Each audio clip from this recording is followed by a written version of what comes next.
They never even called me by my real name. To them, I wasn't Aaron Vale. I was the dumb one. The disappointment. The failure. The son who didn't fit. That was my identity in the Vale family. Stamped into me before I could even spell it. Meanwhile, my brother, Darren, was their golden child. The genius. The pride. The boy who could do no wrong. My parents polished his name until it sparkled. Held it high for the world to admire. And when he got accepted into Harvard on a full scholarship, it wasn't just a celebration, and it was a coronation. I remember that day like a scar carved into my mind, a sea of people. Champagne bubbling. My father, Victor Vale, standing tall in front of hundreds of guests, his voice echoing with pride. He spoke of Darren's brilliance, his future, his destiny. Then came the announcement that felt like a punch to the chest.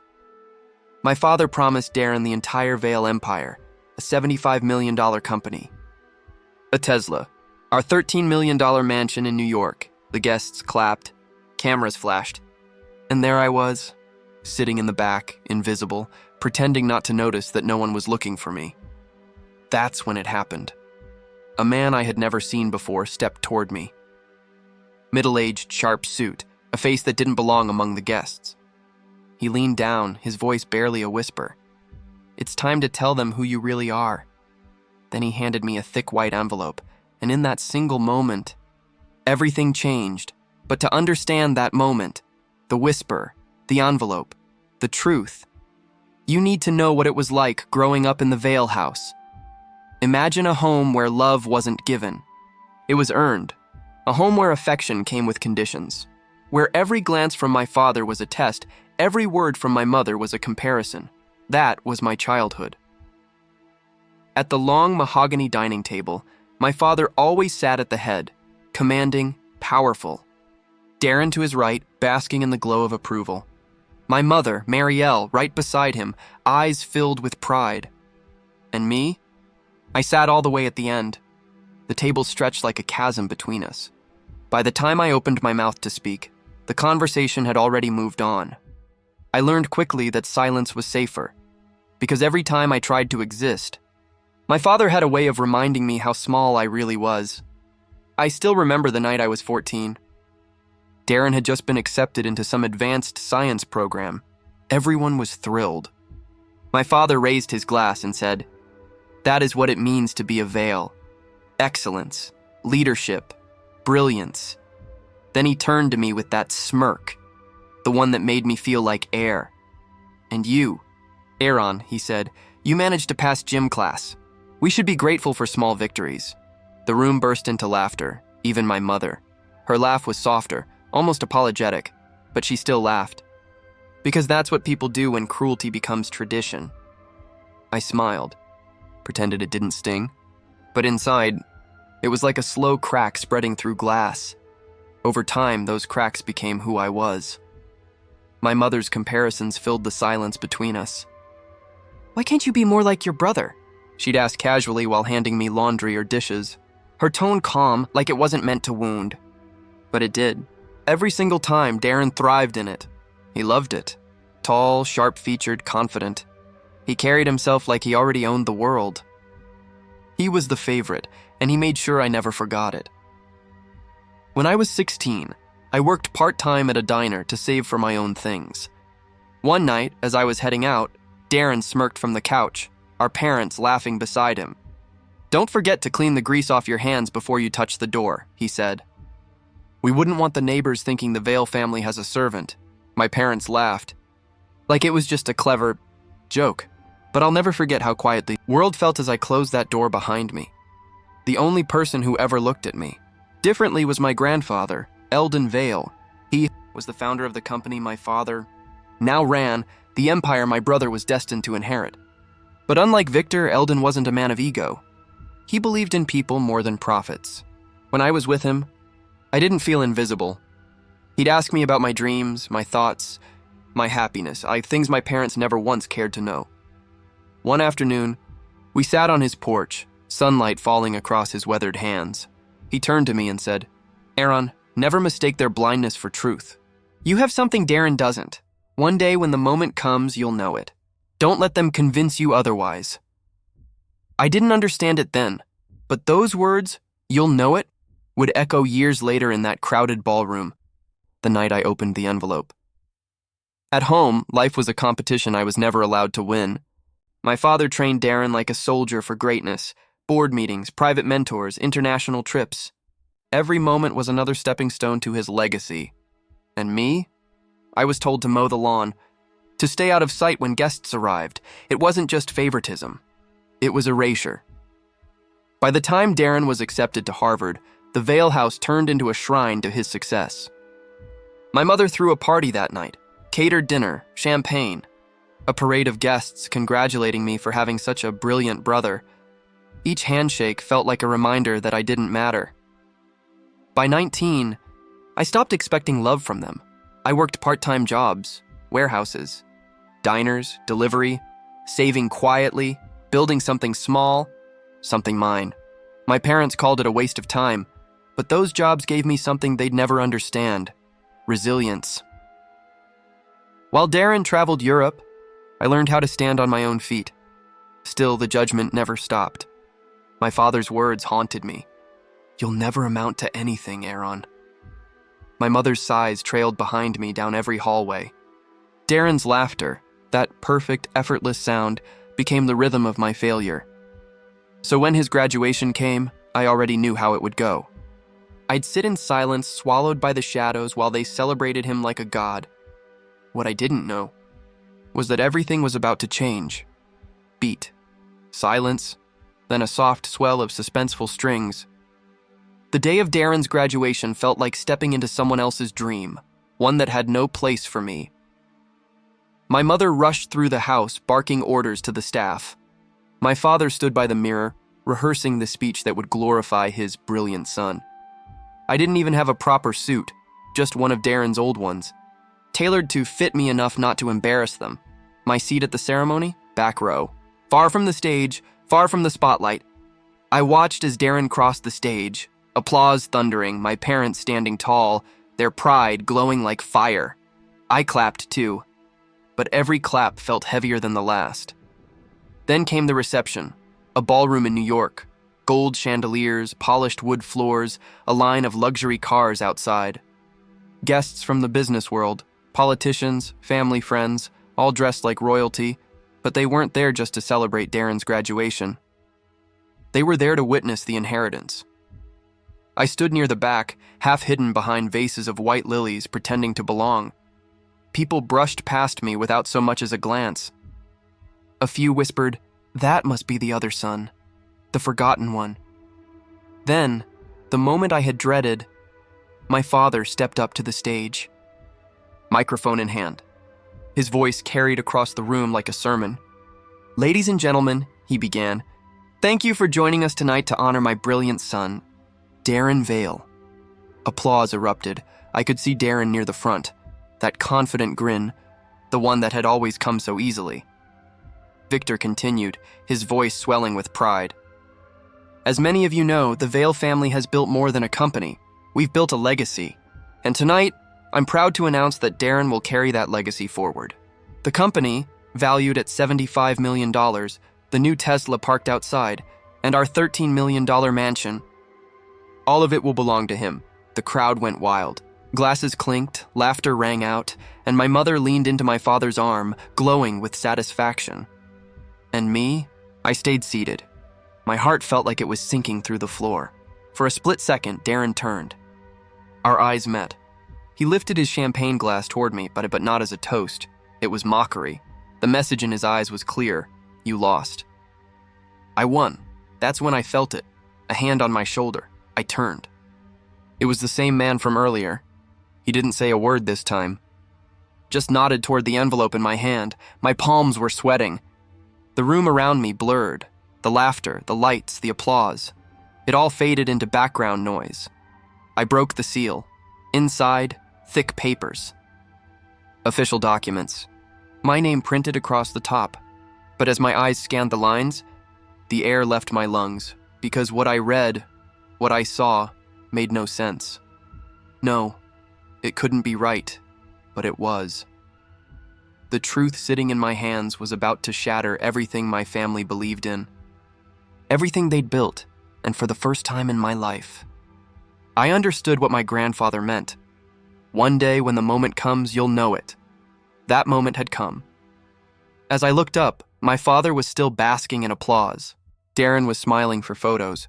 Champagne glass raised high. None of them had any idea what was coming. None of them knew that the dumb one, the forgotten son, now held the power to rewrite the veil. Legacy.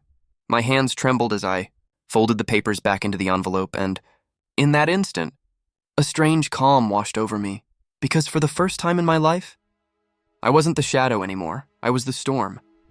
The lights glittered across the ballroom, the laughter of my family echoing like ghosts in my head, and as I stepped forward, past the guests, past the smiles, past the golden boy everyone worshipped, I knew exactly what I had to do, because this wasn't just... Darren's face drained of color. "Grandfather, you can't be serious," he sputtered. "I've done everything to make you proud. I've achieved more than Aaron ever could." Eldon looked at him with sadness, not anger.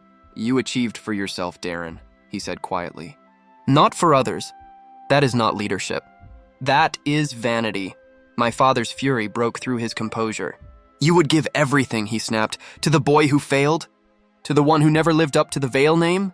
Eldon's gaze shifted, slow, deliberate, until his eyes met his son's. And when he spoke, his voice cut sharper than steel. "You no longer decide what it means to be a veil." Beat. Silence fills the room, thick and electric. Every head turned. Every whisper died, and in that moment, standing under the chandeliers, surrounded by everything I had once believed I'd never deserve, I felt it, the power of truth, because everything they had denied me had finally come back home. But what none of them knew, not my father, not my brother, not even my grandfather, was that this was only the beginning. Because hidden in that envelope was something else, something my grandfather hadn't told anyone. And once it was revealed, the Vale family would never, ever be the same again. The room fell silent. You could almost feel the air tighten, the weight of generations pressing down through the crystal chandeliers and marble floors. My grandfather's voice had just cut through the storm like a blade through silk. "I am giving everything to the man who redefines what the Vale name means." In that single sentence, my world shifted. For the first time in my life, I felt seen.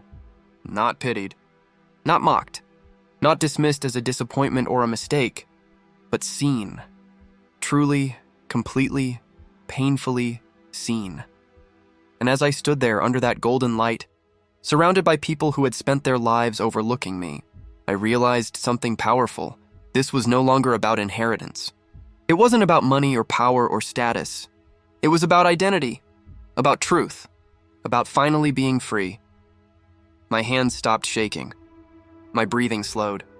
I turned toward the audience, hundreds of faces frozen in disbelief, and I spoke. "All my life," I said, my voice rising above the stunned silence, "I was told I was nothing, that I would never measure up, that I was the shadow standing behind the perfect sun. Tonight you heard my father declare it again. But now you see the truth in my hands." The papers trembled slightly in my grip, not from fear this time, but from the electricity of everything I had held inside for years finally breaking free. "My grandfather believed in me when no one else did," I continued, "and I won't waste what he entrusted me with. I will honor this family's legacy in a way that builds people, not just profits." For a heartbeat, no one moved.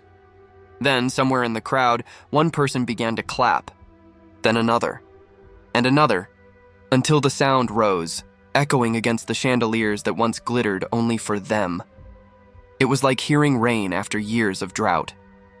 The applause swelled, drowning out the silence that had smothered me for so long. My father's face burned crimson, his jaw clenched so tightly I thought he might crack a tooth. My mother's perfect smile was gone, her lips trembling as the facade she had crafted for years began to crumble. Darren, my brother, the golden child, stood frozen mid-toast, his glass still raised, his smirk gone. Time had abandoned him, and then, from the back of the room, I saw him, the stranger, the man in the dark suit who had delivered the envelope that changed everything. He stood silently, watching me with that same calm, steady gaze. When our eyes met, he gave me a single nod, a subtle, knowing acknowledgement, and then turned, disappearing once more into the crowd. I didn't know his name, but I knew what he had done. He had been the bridge between my grandfather's promise and this moment of reckoning. I took a deep breath. This wasn't just about winning. It wasn't about revenge. It was about becoming. Every humiliation, every sneer, every whispered insult, they had all forged me into this moment. A life spent in shadows had taught me to see in the dark. I turned to my grandfather. His eyes, sharp despite his age, met mine. "Thank you," I said softly, "for believing in me." He smiled faintly, but with pride that filled the space between us like sunlight breaking through a storm. He rested his hand on my shoulder and said, "Now show them why I was right." Those words carried more power than any applause. I faced the crowd again. But now I didn't see them as enemies or judges. I saw them as witnesses. Witnesses to my transformation. Witnesses to the fall of an illusion and the rise of truth. For the first time, Darren lowered his eyes. That familiar condescending smirk gone. What replaced it wasn't arrogance or confidence. It was something I had never seen from him before. Fear. And in that instant, I understood. I had never been the weak one, never the dumb one, never the forgotten son. I had only been waiting for this. The applause eventually softened, fading into murmurs, the kind of uneasy quiet that follows an earthquake. My father's hands were clenched at his sides, his voice low and venomous. "This is not the end," he hissed. "You have no idea what you're getting into, Aaron." Then he turned and stormed out of the ballroom, each step a thunderclap of fury. My mother followed, her heels clicking on the marble, her face pale beneath the layers of practiced perfection. She couldn't look at me. Not once. The empire she had built around appearance and control had just cracked in front of everyone she lived to impress. Darren stayed where he was, motionless except for the trembling of his hands. The champagne glass he still held was almost empty, but the bitterness in his eyes was overflowing. He looked at me as if I had stolen something that was rightfully his. "You don't deserve this," he spat, his voice sharp with rage. "You're nothing compared to me." I didn't flinch. For the first time, I looked at him, not as my brother, but as a man who had never faced his own reflection. "Maybe," I said quietly, "I'm not what you think I should be. But I am what grandfather believes I can be. And that's more than enough." His mouth opened, but no sound came. Because deep down he knew it. He was afraid. The foundation of his confidence, the story he'd been told since birth, had just crumbled. And standing beside me, my grandfather lifted his cane slightly, his voice resonating across the hall. "This family," he said, "will change starting tonight." He turned his gaze toward the crowd, toward every guest who had once cheered for the powerful and ignored the humble. "The company," he continued, "is now in good hands. Hands that have known struggle. Hands that understand what it means to be overlooked." He looked back at me. "Aaron, the burden is yours now, but it is also your gift." The words sank into my chest, heavy and electric. I knew what he meant. This wasn't just an inheritance, it was a responsibility. A chance to reshape the legacy that had once suffocated me. And though the path ahead was uncertain, I was no longer afraid of it.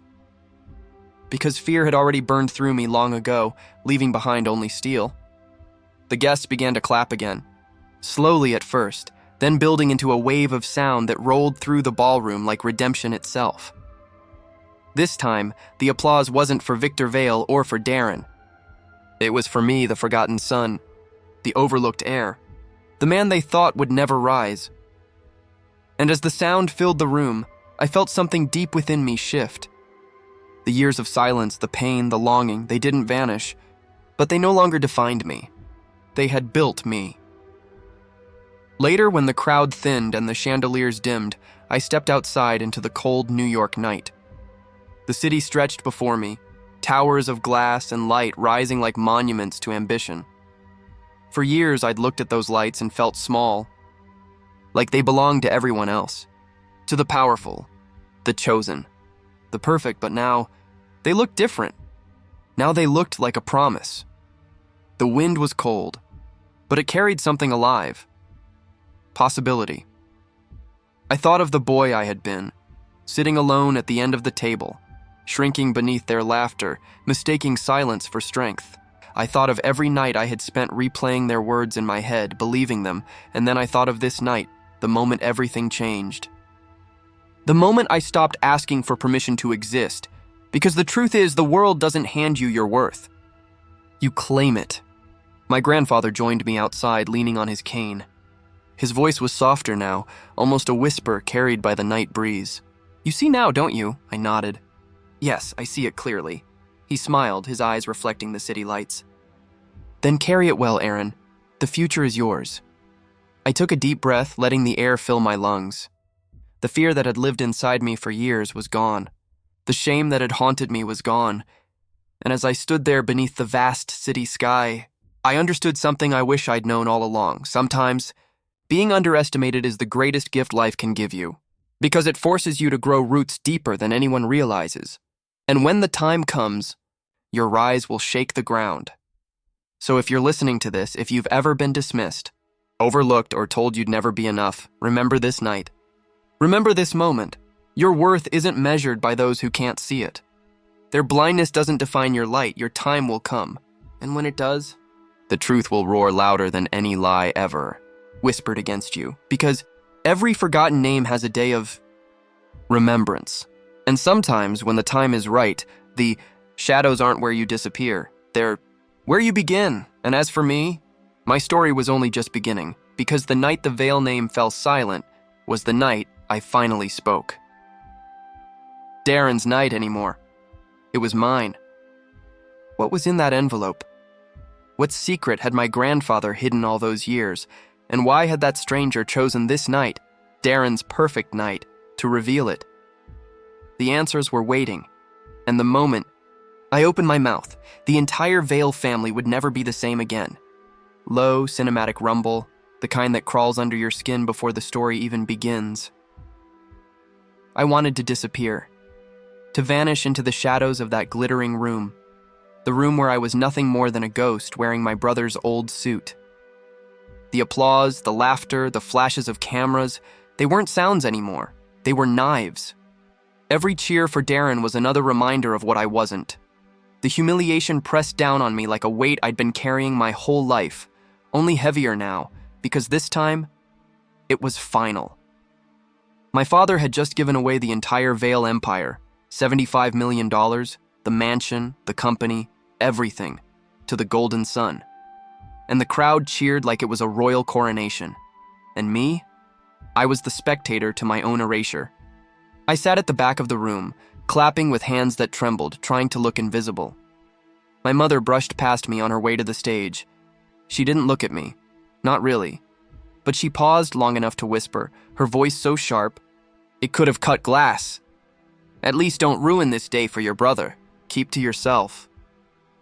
Then she was gone, smiling again, holding Darren's hand, posing for pictures under the chandelier light as if she hadn't just gutted me with a sentence. The speeches grew louder, the laughter thicker.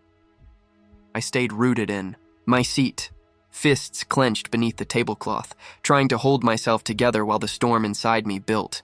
Rage, shame, sorrow, all swirling into something electric and dangerous. I thought about my grandfather, Eldon Vale, the only one who ever made me feel seen. His words echoed in my mind, calm but powerful. One day, the truth will set you free. But what truth? Because all I saw was this, a family built on perfection, and me, the flaw they'd tried so hard to hide. My father's speech wasn't just an announcement, it was a burial. The applause that followed? That was the sound of the coffin being sealed. I believed then that I would stay silent forever, just like always, that I would sit there, swallow the humiliation, and fade into the background of my brother's legacy. But destiny doesn't always ask permission. It happened when the applause began to fade. When the music returned and guests turned to refill their glasses, that I noticed him. A man in a dark suit, tall, composed, moving through the crowd like a shadow that didn't belong to the light around him. He wasn't smiling. He wasn't clapping. His eyes, they were fixed on me. He moved with purpose, every step deliberate. The crowd seemed to part for him without even realizing it. My chest tightened as he approached. He stopped right beside me, leaned down, and in a low, deliberate whisper said, "It's time to tell them who you really are." Then he placed a thick white envelope on the table. Before I could even form a word, he straightened his jacket, gave a small nod, and vanished back into the sea of guests like he'd never existed at all. I stared at the envelope, frozen. For years I had been dismissed, mocked, forgotten, and now a stranger was telling me there was something more, something they didn't know. I pressed the envelope against my lap, hiding it from sight. My heart pounded so hard it shook my chest. Part of me wanted to run, to escape before anyone noticed, but the words replayed in my head like a haunting refrain. Who you really are. The speeches continued. My father and Darren stood together, basking in praise. Their laughter blended with the clinking of glasses. The sound blurred into static as my world narrowed to the sealed flap of that envelope. I slid a finger under it, hesitated. What if it was a cruel trick? Some new way for fate to mock me? But then I heard another voice, softer, older. My grandfather's. One day the truth will set you free. And I knew what I had to do. I tore the seal open. Inside were several documents, neatly bound, along with a folded letter written in ink that looked almost aged. My eyes scanned the first page and froze. My name written clearly, not as an afterthought, not as a mistake, but as a declaration, Aaron Vale. The shares of the Vale Company, mine. The trust that controlled the New York mansion, mine. Accounts I didn't even know existed, mine. Every line bore my grandfather's signature, every page, a stamp of authority. My hands began to shake uncontrollably. Then I unfolded the letter. The handwriting was familiar, elegant, deliberate. It was his. Aaron, if you are reading this, it means the time has come. I watched both you and Darren grow, and I knew early on that the future of this family could not rest on arrogance or pride. I chose you because you understand humility, because you know what it means to endure without recognition, because you see people, not their worth, but their hearts. Everything I built belongs to you. Do not doubt yourself any longer. I couldn't breathe. He had chosen me. For years I thought I was invisible, a mistake, the forgotten one. But here, in my hands, was proof that I had been seen all along. The man who started everything, the founder of our empire, had chosen me. My chest tightened, not just with shock, but with something I hadn't felt in years. Defiance. I wanted to stand, to shout the truth, to tear through the illusion my father had built. But fear clawed at me. My father stood at the front of the room, his voice booming with control, his reputation shining brighter than the chandeliers above him. If I spoke now, if I dared to challenge him, the backlash could destroy me. The Vale family name was power, and Victor Vale was a man who ruled with fear. But then I remembered the years, the insults, the smirks, the way my mother's laughter always came a second too late, as if she knew the cruelty but accepted it anyway. I remembered the boy I'd been, shrinking at the end of the dinner table, pretending the words didn't hurt, and suddenly the fear broke. The envelope in my hands wasn't paper anymore. It was freedom. I tucked it inside my jacket, pressing it to my chest like armor. The decision was made. I would not stay silent. Not this time. The music softened again. Another toast began, glasses lifted high in Darren's honor. My father smiled proudly at the crowd, oblivious. And then I stood. Slowly. Deliberately. Heads began to turn. Whispers fluttered through the air like ripples on still water. My father's smile faded, his brows knit together, irritation flickering behind his eyes. Darren noticed me approaching, his mouth twisting into that familiar smirk, the one that said, "Bro, what are you doing, little brother?" My mother's eyes went wide, her lips tightening into a warning. She shook her head, just barely, but it was too late. My grandfather's words echoed again. "One day, the truth will set you free." This was that day.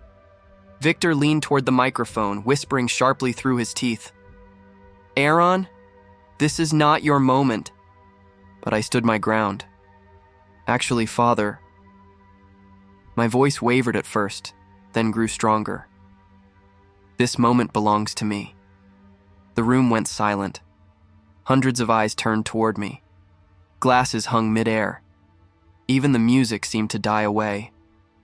Darren froze, confusion flashing across his face. My father's jaw tightened, a storm brewing behind his composed smile. He stepped closer, his voice low and furious. "Step down, Aaron. You're embarrassing yourself." For years, I would have obeyed. I would have shrunk back into the corner, pretending I hadn't tried to speak, but not this time. My hand trembled as I reached into my jacket and pulled out the envelope. "I'm not the one embarrassing myself," I said, my voice clear, cutting through the silence like glass. "You are." Gasps rippled through the crowd. Darren gave a nervous laugh. "What are you doing?" he hissed. "Sit down before you make a fool of yourself." I ignored him. I opened the envelope and lifted the papers high. The golden light of the chandeliers caught the official seal of the Vale Company. "These," I said, "are signed transfer agreements from Eldon Vale himself." The crowd began to murmur. "He chose me," I continued, my voice rising. "Not you, Darren. He chose me, not you, Father. The company, the mansion, the accounts, all of it. Placed in my name years ago." The ballroom erupted. Gasps, whispers, disbelief. My father lunged forward, his face flushed red. "This is ridiculous," he barked. "That old man didn't know what he was doing. He must have been confused." But before he could snatch the papers from my hand, a new voice cut through the chaos, a voice that silenced the room. I knew exactly what I was doing. Every head turned. There he was, my grandfather, Eldon Vale, rising slowly from his chair near the front. The crowd parted as he began to walk toward the stage, his cane tapping against the polished floor, steady, commanding. Even age couldn't dim his presence. He was still the patriarch, the founder, the man everyone respected, including my father, though he'd never admit it. He reached me, placed a steady hand on my shoulder, and looked out over the stunned crowd. "I gave those papers to a man I trusted," he said, his voice strong despite his years, "to deliver when the time was right. That time is now." He turned his gaze to Darren, who stood pale, frozen. I watched both of my grandsons grow. "Darren, you have brilliance, but brilliance without humility becomes arrogance. Victor, you built wealth, but you lost compassion. Aaron," he turned to me, his eyes warm, "is endured neglect and cruelty, yet he has not hardened his heart. He will lead because he knows the value of every person, not just the powerful." The room erupted again, louder this time. Murmurs, disbelief, flashes of cameras.